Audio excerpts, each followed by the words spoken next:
Assalamualaikum warahmatullahi wabarakatuh. Selamat pagi anak-anak. Hari ini kita akan belajar tema 4, subtema 2, pembelajaran ke-6. Sebelum belajar jangan lupa sarapan pagi, berdoa, kemudian tetap terapkan 3M.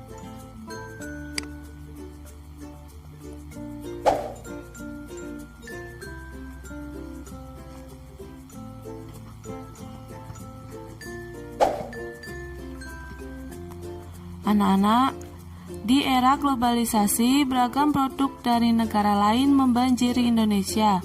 Bagaimana sikap kita terkait hal tersebut? Coba lakukan dialog berikut bersama teman. Kalian boleh bersama orang tua atau saudara yang ada di rumah. Edo adalah seorang putra pengusaha ternama di daerahnya. Kedua orang tua Edo memiliki usaha industri makanan ringan. Mereka dikenal sebagai keluarga kaya yang sangat mampu untuk memenuhi berbagai kebutuhan yang mereka inginkan. Pada suatu hari, Edo bersama seorang temannya berada di sebuah pusat perbelanjaan. Benny berkata, "Edo, kenapa kau pilih sepatu itu? Sepatu yang ini sepertinya lebih baik. Ini bikinan Singapura loh."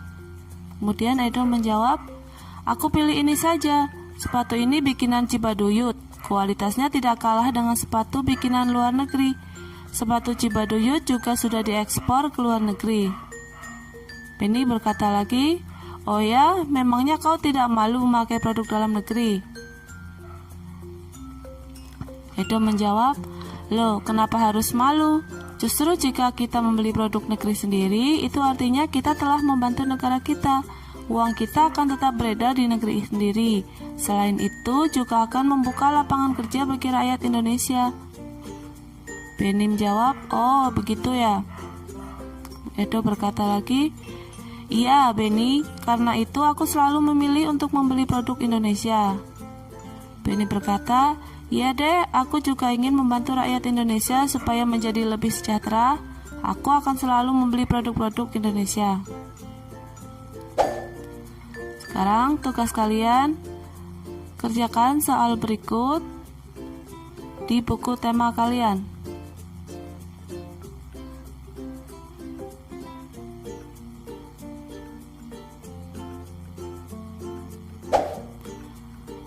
Apa yang bisa kamu lakukan untuk membantu kesejahteraan rakyat Indonesia? Mengapa kita perlu memberi produk bangsa sendiri? Bayangkan bagaimana dampaknya pada perekonomian rakyat Indonesia jika semua warga Indonesia yang berjumlah 250 juta jiwa membeli barang-barang produk Indonesia. Hal paling sederhana yang bisa dilakukan untuk membantu kesejahteraan rakyat Indonesia adalah dengan selalu membeli barang produk Indonesia. Ajak semua anggota keluarga untuk juga melakukan hal yang sama. Selalu komunikasikan pada penjaga toko dimanapun berada bahwa kita mencari produk Indonesia yang berkualitas baik tentunya. Jelaskan sedikit pada penjaga toko tentang dampak positif jika semua rakyat membeli produk bangsa sendiri. Jika 250 juta warga selalu membeli produk bangsa sendiri, maka permintaan akan barang-barang tersebut akan sangat tinggi. Dampaknya adalah akan diperlukan banyak pegawai untuk meningkatkan produktivitas. Dengan demikian, akan membuka banyak lapangan pekerjaan sehingga akan mencegah pengangguran.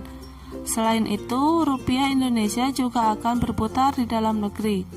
Jika membeli produk luar, maka rupiah Indonesia di dalam negeri akan berkurang. Karena semakin banyak perputaran uang terjadi di dalam negeri di semua lapisan masyarakat, maka kesejahteraan perekonomian rakyat juga akan meningkat.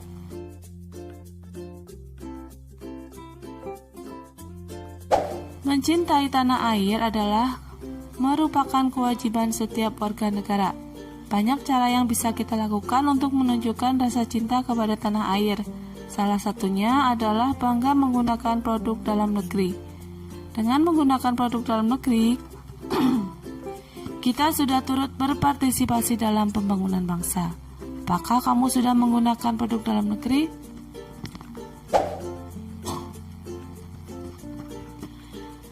Di era globalisasi sekarang ini, dengan mempraktikkan sikap hidup hemat listrik juga merupakan wujud dari cinta tanah air.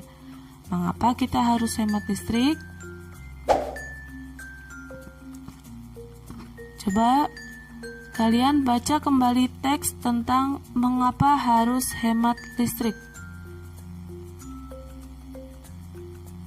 Silahkan kalian baca dalam hati.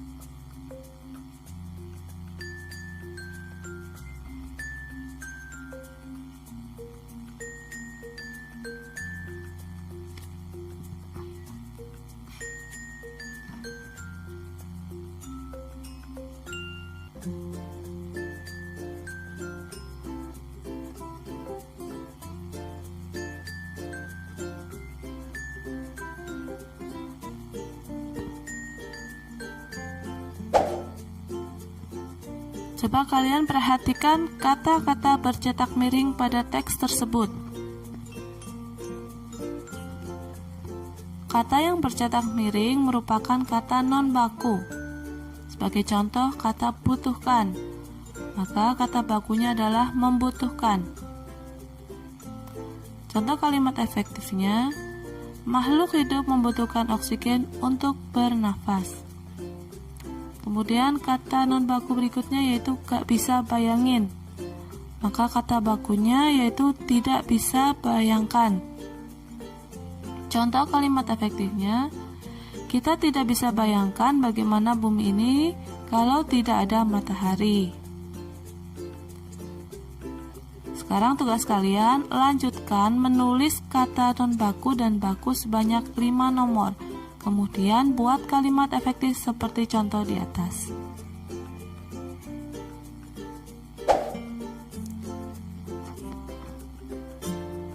Kosakata baku.